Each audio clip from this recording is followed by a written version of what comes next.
আমাদের ডিপার্টমেন্ট একটি সুখবর নিয়ে এসেছি। আমি জানি না সুখবর না দুঃখের খবর। 1 সেপ্টেম্বর থেকে পেনাল্টি শুরু হবে কেউ যদি ময়লা করে রাস্তায়।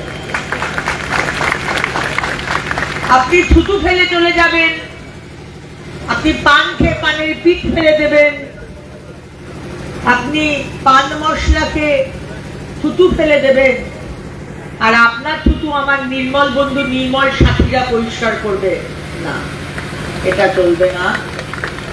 আপনি থুতু ফেলবেন না, থুতু ফেলবেন থুতুর জায়গায় যেখানে ফেলার কথা, আর যদি ফেলেন পেনাল্টি পাবেন।